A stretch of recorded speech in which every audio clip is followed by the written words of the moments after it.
The smell never left him. Burning flesh, motor oil, and the metallic tang of blood mixing with railroad gravel. Malcolm Little was only 6 years old when they asked him to identify what was left of his father. Earl Little's body lay on the tracks, one arm severed, skull crushed, skin blackened and peeled from the flames. The police called it an accident. The Black Legion, the white supremacist group his father had publicly opposed, called it justice. Malcolm's mother called it murder. But young Malcolm said nothing. He just stood there, silent, watching the white men in uniforms write accidental death on their forms, knowing they were lying, knowing no one would ever pay for what they'd done. That silence, that rage with nowhere to go would stay inside him for 33 years, until it exploded into a man named Malcolm X. Subscribe now because the stories we're about to reveal will change everything you thought you knew about Malcolm X, and we're just getting started. September 28, 1931, Lansing, Michigan.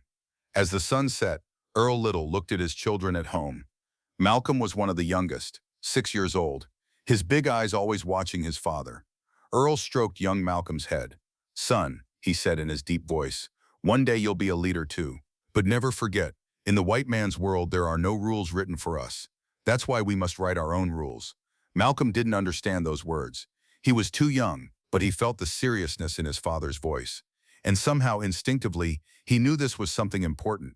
That evening, Earl Little came home late. There was a meeting at the Universal Negro Improvement Association. They supported Marcus Garvey's Back to Africa movement. The white community in Lansing didn't like that, especially the Black Legion, a more violent version of the Ku Klux Klan. Louise was worried as she waited in the kitchen. "Earl," she said, "maybe don't go tonight. I have a bad feeling." Earl smiled. "If we live in fear, we're not really living, Louise. I have to go." At 11 p.m., Earl left the house. As he walked under the streetlights, a car slowly followed him in the darkness. Malcolm watched from the window. He saw the car but didn't understand its significance. The men in that car were his father's killers. At 1:30 a.m., the phone rang. Louise's scream shook the house. Malcolm ran down the stairs. His siblings had woken up, crying. His mother was kneeling on the kitchen floor, the phone receiver still dangling in her hand. Her face was completely white. Her lips trembled but no sound came out. Malcolm touched her. "Mama?" Louise looked at Malcolm. In that look was everything. Fear, denial, and something Malcolm would never forget, certainty. There was no need to explain. Malcolm understood. His father was dead. But the truly shocking thing wasn't what would be written in the police report. It was what Malcolm would see in the morgue the next morning. And the marks on his father's body were things that could never be explained by a streetcar accident.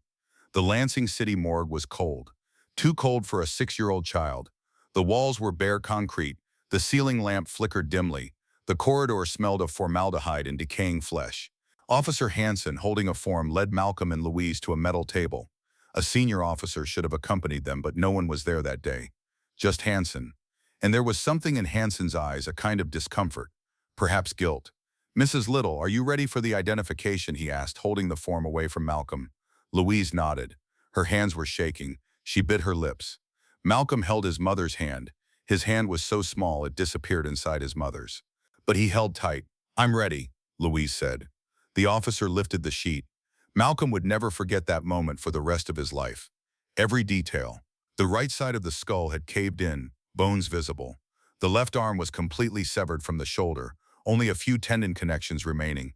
The torso was black from burns, skin peeled in places, red muscle tissue exposed underneath. But the worst wasn't the smell. It was the face. His father's face was unrecognizable, jawbone dislocated, eye sockets emptied. But Malcolm still knew. The shape of the chin, the small scar on the ears. Malcolm remembered the scar his father got from a childhood fall. The officer filled out the form. He wrote in thick red letters, "Cause of death, accidental streetcar collision, approximately 11 p.m. What Malcolm didn't know yet was that there were 6 separate skull fractures on his father's body. A streetcar collision makes one. But 6? This was the body of someone who had been beaten repeatedly, rendered unconscious, and then left on the tracks. The funeral was on October 3rd. Bethel Baptist Church, the only large church in Lansing's black neighborhood. Malcolm wore his small black suit. His grandmother had given it as a gift from Louise's siblings. It was too tight. The sleeves didn't reach his wrists. The pants hung above his ankles. But nobody cared. There was a crowd in the church. Malcolm counted, a childhood habit. He always counted. 47 people. He knew them all. neighbors who came for his father, friends, UNEA members. Mr. Johnson stood at the door, his eyes bright red. Mrs. Washington sat in the front row, crying silently. Louise was silent on the way home. Her 7 children were silent. Everyone knew something, but no one was talking, because talking wouldn't change anything. That evening, the insurance agent came, and what that agent would tell Louise would change Malcolm's life forever. Because that day, Malcolm began to understand the system. The system wasn't just unfair. The system actively worked against them.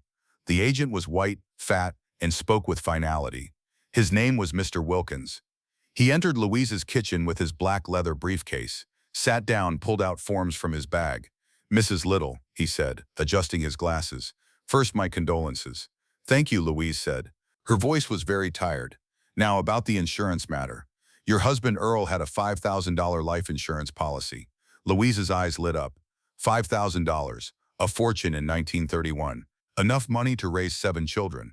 Maybe 10 years. "But," Wilkins said. That word "but" stopped the world. "But unfortunately, we cannot make payment." Louise froze. What do you mean you can't? Your husband committed suicide, Mrs. Little." "No." Louise jumped up. The chair fell over. "No, Earl would never. He would never commit suicide. He was a man of God. Mrs. Little," Wilkins said coldly, "please sit down." Louise sat, because what could she do? Scream? Throw the briefcase? Nothing would change. "The police report says accident," Wilkins said. "But according to our independent investigation, Mr. Little threw himself onto the streetcar tracks, consciously. In cases of suicide, according to policy terms, insurance payment is not made." Malcolm sat in the corner, listening silently, 6 years old but understanding every word. The white man was saying both that the police report was lying and that he wouldn't pay for his mother. The police said accident, insurance said suicide. Both were excuses not to pay. "But," Louise said in a trembling voice, "the police said accident. You're saying suicide. They're not the same thing."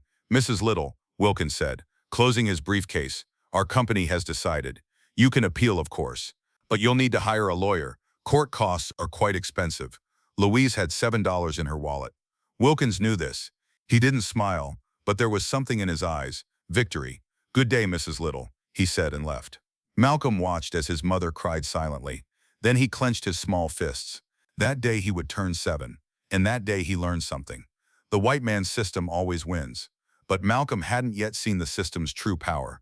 That power would come in 1938, forcibly taking his mother Louise from home, locking her in a mental institution, and scattering 7 children to 7 different homes. The insurance money never came. Louise tried to raise 7 children alone. She woke at 5 a.m. to clean white people's houses. In the afternoon, she washed laundry. At night, she sewed. But it was never enough. Malcolm saw the real face of poverty. At dinner, a meal for 3 was divided among 7. In winter, newspapers were burned for heat. When shoes became too worn to repair, Malcolm went to school barefoot. And the worst part, Louise was slowly unraveling. In 1938, social services came. 2 white women taking notes on clipboards, examining the house with cold eyes, asking Louise questions. "Mrs. Little, are your children receiving adequate food? Mrs. Little, is it true you've been talking to yourself recently? Mrs. Little, is it true you've been talking to yourself recently?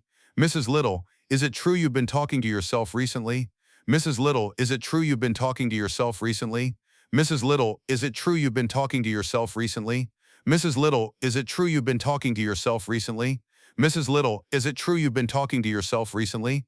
Mrs. Little, what Little, are you in a condition to ensure your children's safety?" Louise tried to answer, but sentences remained unfinished. Hands trembled, eyes followed things that weren't there. A week later they came. This time 2 women and 2 police officers, to take Louise. Malcolm was 13 and heard his mother's screams shake the house. Malcolm ran. "Mama, Mama," he shouted. 7 children were distributed to 7 different foster families. Malcolm was placed with Louise and Thornton Gohana, a white family. They were kind people. They treated Malcolm well, sent him to school. But every night as Malcolm lay in bed, he thought the same thought. "They killed my father. They drove my mother insane. And they put me in a white family's home. As if I didn't exist." He hadn't yet received the biggest blow. That blow would come in 1939, at Mason Junior High School, in Mr. Ostrowski's classroom, shattering Malcolm's entire future. Mason Junior High School. Malcolm was 14. He was one of the most popular kids in class. He'd been elected class president, the only black child in the class. But class president nonetheless. His grades were perfect. A's in English, math, history. Better than the white kids. He had friends, white friends. He went to their homes, they played together, laughed together. Malcolm had almost forgotten, that he was different. But the system never forgot. One day Mr. Ostrowski, the white-haired friendly English teacher, gave the class the career talk. They did it once a year, asking students about their futures. "Johnny," he said to the white kid in class, "what do you want to be?" "An engineer, sir." "Great goal, your math is very good, you should apply to MIT." "Susan, you?" "I want to be a doctor." "Excellent, you're interested in science. It's a good field for girls too." He went around the class, asked every child. Tom would be a lawyer, Mary a teacher, Robert an architect. Then he turned to Malcolm, the best student in class president.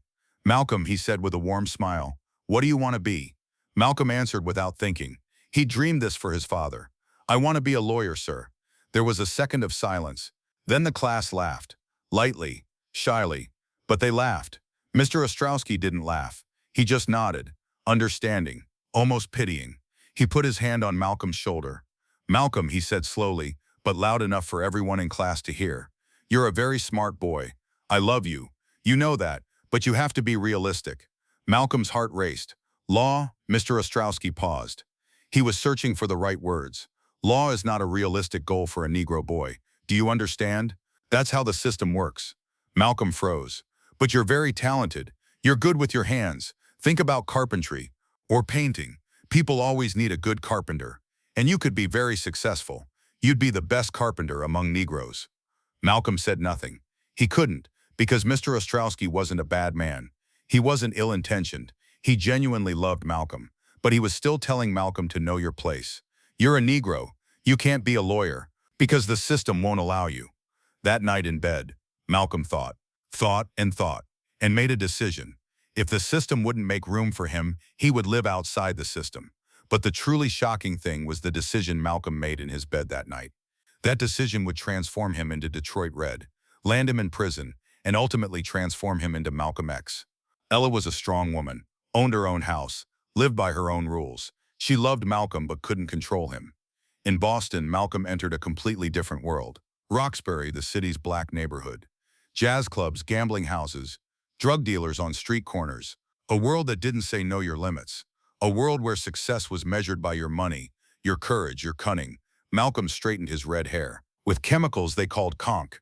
It hurt, burned the skin, but the result was striking. His hair was straight, shiny, almost like a white man's. He wore flashy suits, green, yellow hats, shiny shoes, what they called zoot suits, the uniform of the streets, and he took the name Detroit Red because of his red hair and coming from Michigan. He hung out on Roxbury's street corners, gambled with dice, worked countless jobs, train waiter, shoe shiner, drug dealer. The system had told him, be a carpenter. Malcolm told the system, go to hell. In 1944, he moved to New York, Harlem, the black capital of the world. There Detroit Red became a legend, the fastest talker, the boldest gambler, the one who took the most dangerous jobs. But in 1946, everything collapsed. Burglary.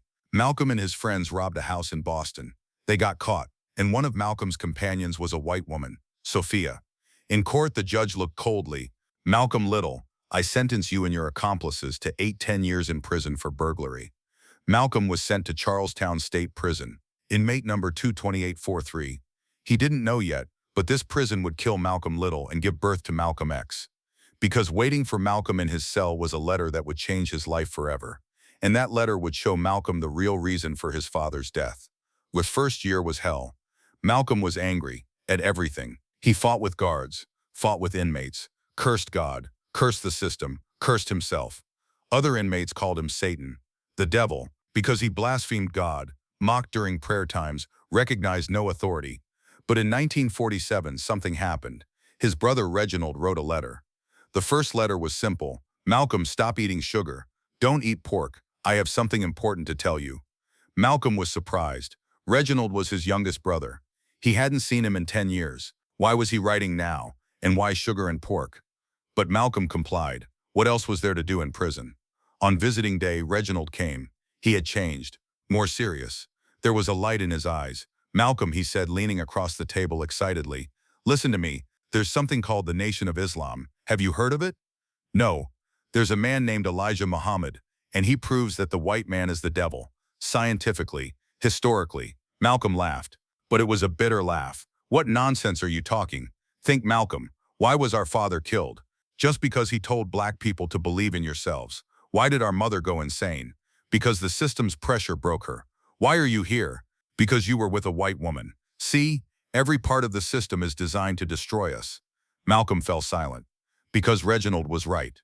Elijah Muhammad says, Reginald continued, the white man is the devil. He was created 6,000 years ago by an evil scientist named Yaqub, and the white man's world is ending. The black man's time is coming. Normally, Malcolm wouldn't listen. It would seem absurd.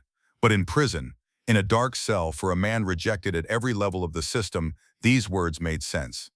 That night in his cell, Malcolm got down on his knees. For the first time, he prayed for the first time in his life, not to God, to Allah, to Elijah Muhammad's Allah, and the next day he went to the library.